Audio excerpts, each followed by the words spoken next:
శంకరాచార్యుల వారు పరదేవత దగ్గరికి వెళ్ళారు, అమ్మవారి దగ్గరికి. అమ్మవారు సంతోషించి సౌందర్య లహరి చేతిలో పెట్టింది. పట్టుకెళ్ళవయా శంకరా అంది. అది 100 శ్లోకములు తాళపత్ర గ్రంథాన్ని పట్టుకుని శంకరాచార్యుల వారు కైలాసం నుంచి భూమండలానికి వస్తున్నారు. నందీశ్వరుడు చూశాడు. ఇన్నాళ్ళు సౌందర్య లహరి ఒక్క కైలాసంలోనే ఉండేది. ఇప్పుడు భూమి మీదకి వెళ్ళిపోతే కైలాసం గౌరవం తగ్గుతుంది.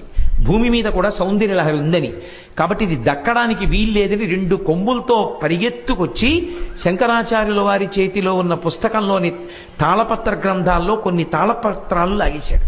మిగిలినవి శంకరుల చేతిలో ఉండిపోయాయి. 59 శ్లోకాలు ఉన్న తాళపత్రాలు వెళ్ళిపోయాయి, 41 ఉండిపోయాయి. శంకరుడు కించిత్ బాధపడ్డారు. అమ్మ ఇచ్చిన దాంట్లో కొంత భాగం పోయింది. అప్పుడు అశరీరవాణిగా అమ్మవారు పలికింది, శంకరా, నందీశ్వరుడి చేత ఎందుకు తీయించేశానో తెలుసా? నువ్వు అపరశంకరుడివి, నువ్వు ఈ సౌందర్యలహరి శ్లోకాలు పూర్తి చెయ్యండి.